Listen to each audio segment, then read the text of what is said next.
I think you are talking from experience, Mr. Chair. Kasi nung nakarang eleksyon, kasama kaya tayo, may tupad kayo, meron kayong AX.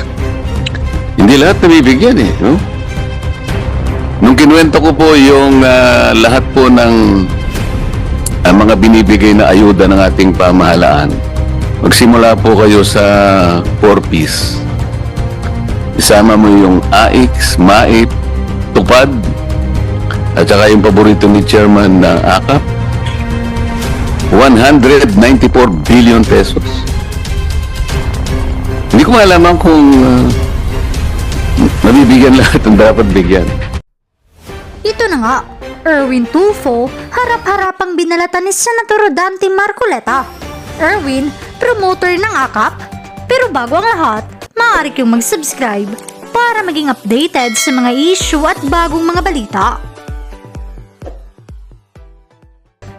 Walang pag-aalinlangan ngang binalatan ni Senator Rodante Marcoleta sa gitna ng pagdinig itong si Erwin Tulfo. Matapos itong madulas ng sabihin niyang siyang may pasimuno ng AKAP ni Martin Romualdez. Banat ni Marcoleta, ginamit lang nila ang AKAP at iba pang ayuda para magpabango at makuha ang boto ng mga tao sa nagdaang eleksyon. Narito ang buong detalye. Is hereby called to order. For the information of everyone, Rule 10, Section 13, Paragraph 33 of the Rules of the Senate provides that this committee has jurisdiction over all matters relating to rural development and welfare and the implementation of the provisions of the Constitution on social justice. We are pleased to inform everyone that the committee has now been duly constituted with 9 members and this representation as your chair. Senators Christopher Lawrence Bongo and Amy Marcos as our vice chair. Senators and the members of the committee, Senators J.B. Ercito, Senator Rodante Marcoleta, Senator Mix Subiri, Senator Loren Legarda, Senator Ronald Bato de la Rosa, Senator Robin Hood Padilla, and they're joined by our ex-official members, Senate Majority Leader Joel Villanueva, Senate Minority Leader Vicente Soto III, and Senate President Pro Tempore Jingo Estrada. At this point, the chair would like to acknowledge the presence of Senator Rodante Marcoleta. Thank you for joining us today, sir. With that, the chair hereby declares, and also with us today is Senator Risa Ontiveros. Thank you for joining us this morning, Madam. With that, the chair hereby declares the presence of a quorum. We shall now proceed with the business at hand. The committee will not be adopting new or additional set of rules. We shall be guided by and fully subscribe to the pertinent provisions of the rules of the Senate and the rules of procedure governing inquiries in aid of legislation. These shall govern the operations, proceedings, and conduct of all meetings, hearings, and investigation under the jurisdiction of this committee. Thank you. We now proceed to the conduct of public hearing on the various bills that lie at the very heart of social justice and inclusive governance. Yes. Come on. Okay. Okay. Anybody will move? All right, so let's, anybody would like to adopt the rules on procedures governing inquiries in native legislation? Mr. Chair, I move to adopt the rules of this committee. So ordered. Second, the motion. Second. Sana check yan, hindi ako nangipon. Ay, hindi ko bumalik. Hindi mo na lang. I move and seconded. We now proceed to the conduct of the public hearing on the various bills that lie at the very heart of social justice and inclusive governance, issues that primarily affect our senior citizens. Again, I would like to thank the Senate leadership and my colleagues for entrusting me with chairmanship of the Committee on Social Justice, Welfare and Development. For this matter, today's public hearing is conducted jointly with the Committee on Health and Demography and the Committee on Finance. We shall deliberate on the following legislative measures. Senate Secretary. Good morning, honorable senators. For today's public hearing, the committees will take up Senate Bill number 155, simplifying the documentary requirements for accessing government financial assistance and for other purposes, introduced by Senator Erwin T. Tulfo. Senate Bill number 254, an act penalizing selective, discretionary, and discriminatory acts in the delivery of social protection programs, introduced by Senator Erwin T. Tulfo. On Senate Bill number 71, an act granting universal social pension to senior citizens, amending for the purpose Republic Act number 7432 as amended, entitled An Act to Maximize the Contribution of Senior Citizens to Nation Building, Grant Benefits and Special Privileges and for Other Purposes, introduced by Senator Jinggoy Ejercito Estrada. Senate Bill number 95, an act granting universal social pension to senior citizens, amending for the purpose Republic Act number 7432 as amended, or the act to maximize the contribution of senior citizens to nation building, grant benefits and special privileges and for other purposes, introduced by Senator Mark A. Villar. Senate Bill number 215, an act granting universal social pension to all senior citizens aged 60 years old and above, amending for this purpose Republic Act number 7432 as amended, introduced by Senator Risa Ontiveros. Senate Bill number 269, an act increasing the monthly social pension of senior citizens and expanding the coverage thereof, amending for the purpose sections 2 and 5 of Republic Act number 7432 as amended by Republic Act number 9257, further amended by Republic Act number 9994, otherwise known as the Expanded Senior Citizens Act of 2010, introduced by Senator Bam Aquino. And lastly, we have Senate Bill number 164, an act providing monthly maintenance medication support for senior citizens, introduced by Senator Lauren B. Legarda. That is all, honorable senators, for the agenda of today's hearing. Thank you, Committee Secretary. Good morning, distinguished colleagues, our resource persons, guests, and fellow Filipinos. Thank you for being here today. We convene this hearing with a shared commitment to uphold the dignity, rights, and welfare of our most vulnerable citizens, our senior citizens, who rely heavily on social protection programs for their daily survival and well-being. Our agenda today focuses on three interconnected concerns. First, the universal social pension for senior citizens. For many, our elderly, the social pension is a lifeline. But despite its good intentions, we have seen delays, inconsistencies, and exclusions in its implementation. As our population ages, we must ensure that no senior is left behind and that access to this modest but critical support is timely, fair, and adequate. Talakayin natin kung lahat ba ng senior citizens na anuman ang estado sa buhay ay nararapat na makatanggap ng social pension, maging ang mga senior citizens na nakakatanggap na ng pensyon mula sa GSIS o SSS. Second, we will examine the need to provide monthly maintenance medication support for senior citizens. Ito po ba iba pa sa social pension at iba pang financial assistance na binibigay ng pamahalaan? Third, the importance of simplifying documentary requirements to access government financial assistance. The people who need help the most are often the ones who struggle to meet complex, burdensome paperwork. Many of them don't have IDs, residence certificates, or proof of income because poverty makes it hard for them to get these documents. It is not enough to have programs in place. We must remove the red tape that bars access to them. The process should be compassionate, not bureaucratic. Hihingi lang po ng pampalibing, 5,000 ibibigay ng gobyerno, kailangan pa nakatakot-takot na papeles. Hihingi lang po ng pambayad sa ospital, hihingin pa kung anong relasyon nung humihingi ng ayuda para doon sa nasa ospital. I mean, napakahaba po. At ang masaklap pa, pawabalikin, kailangan na lumabas ng pasyente sa araw na ito, babalik pa sa Biyernes o babalik pa sa isang bukas, babalik na naman ho siya. Lastly, we address the crucial issue of discrimination in the delivery of social protection program. Any form of discrimination contradicts the very principle of equity and justice that underpin our social safety nets. We must hear from stakeholders and community members about barriers they face and ensure that our systems are truly inclusive. Hindi dapat pinipili ang benepisyaryo base sa kung sino ang kaalyado o binoto noong nakaraang eleksyon o anong kulay ang iyong partido. Kung green yung nakaupo at pula yung humihingi, bawal na. Kung yung puti ang nanalo at yung humihingi ay orange, hindi rin po pwede. Dapat hindi po ganon. Hindi dapat pinipili base sa kung sino ang kaalyado dahil lang sa personal na konsiderasyon. Kundi batay sa kung sino talaga ang tunay na nangangailangan.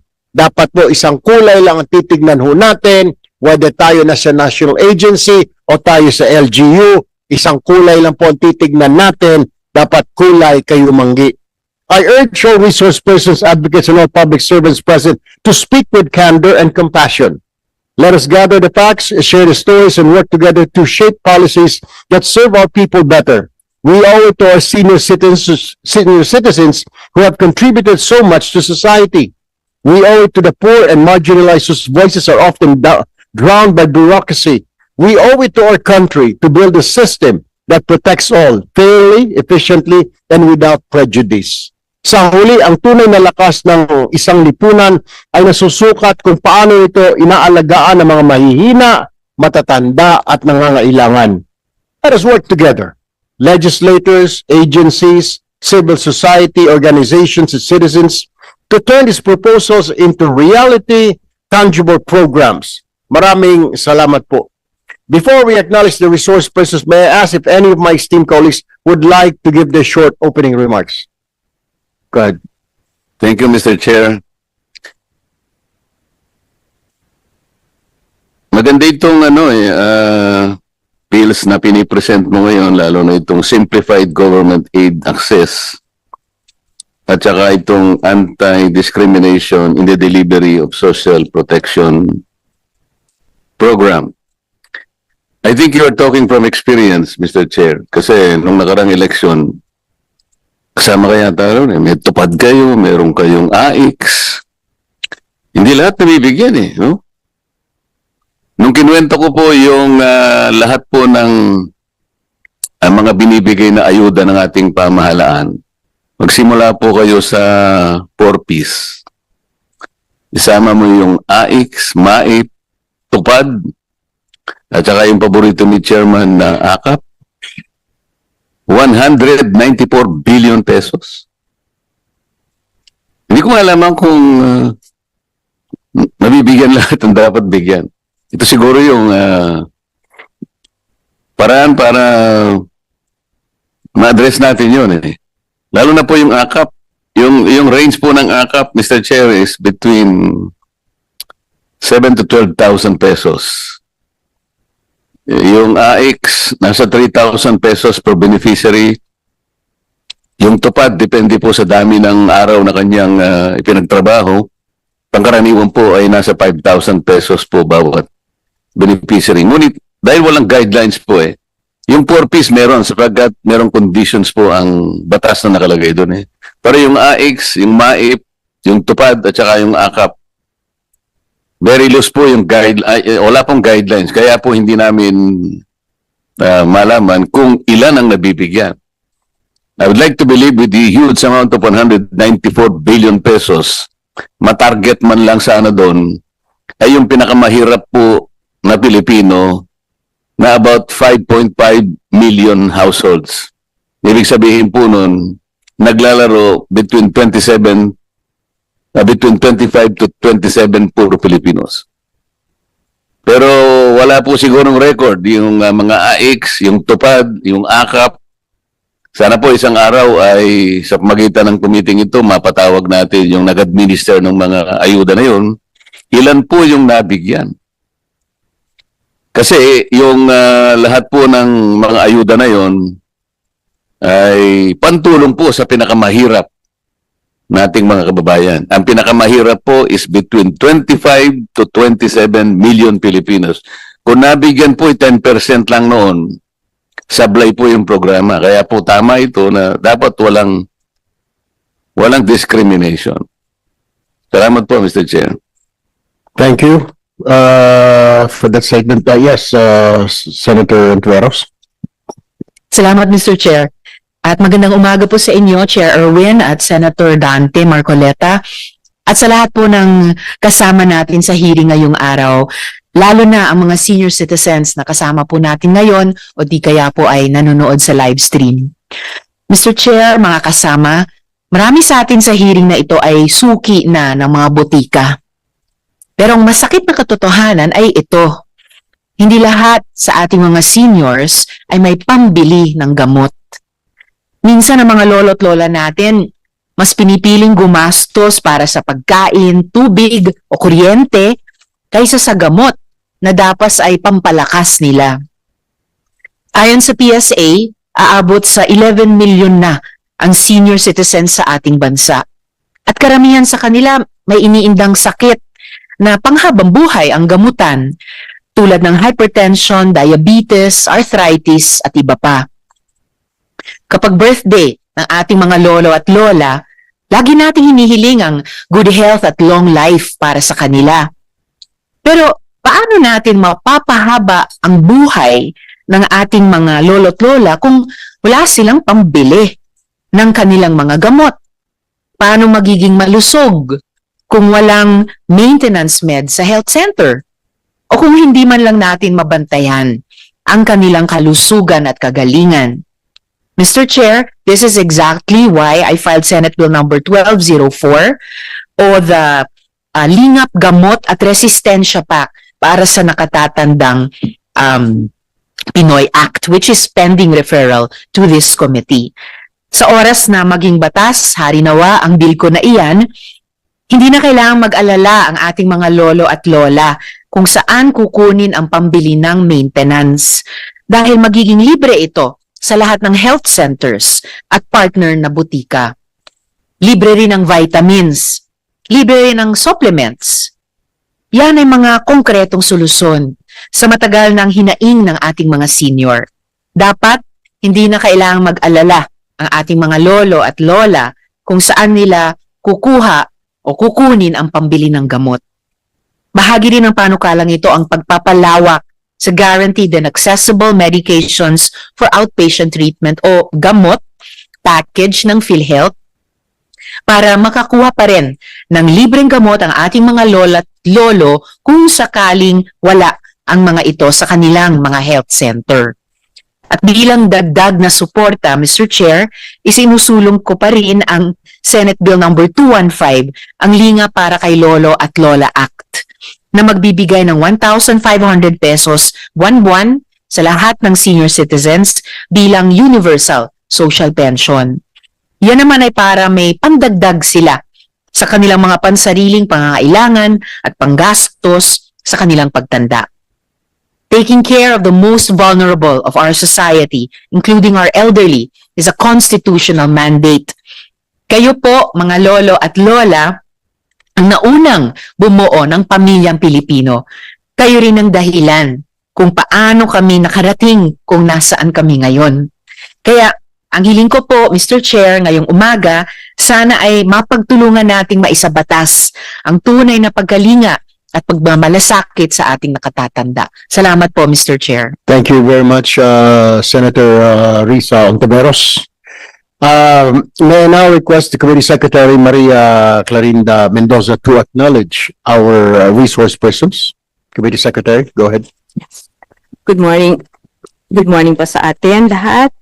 The Committee on Social Justice, Welfare, and Rural Development, together with the Committees on Health and Demography and Finance, would like to acknowledge the following resource persons.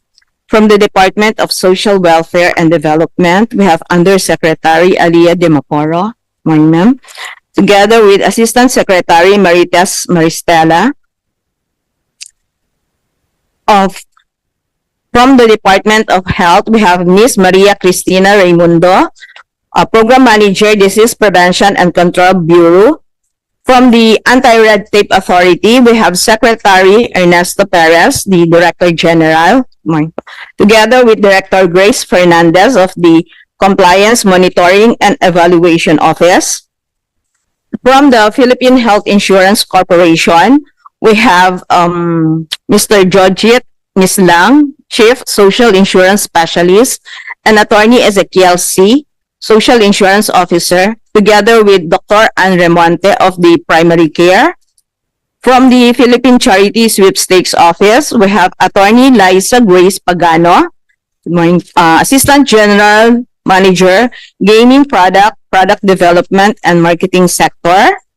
From the National Commission of Senior Citizens, we have Dr. Marie Jane Loreche. Good morning po.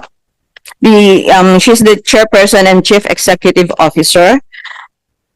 From the Coalition of Social Services for the Elderly, or COSE, we have the Executive Director, Emily Beridico. Good morning po. From the Federation of Senior Citizens Association of the Philippines, we have a member of the Executive Board, Mr. Benjamin Rosario. Good morning po. From the Confederation of Older Persons Association of the Philippines, we have its president, Mr. Ronnie Tabaro. Good morning, sir. From the Philippine Association of Social Workers Incorporated, we have Director Cleo Angelo Guevara.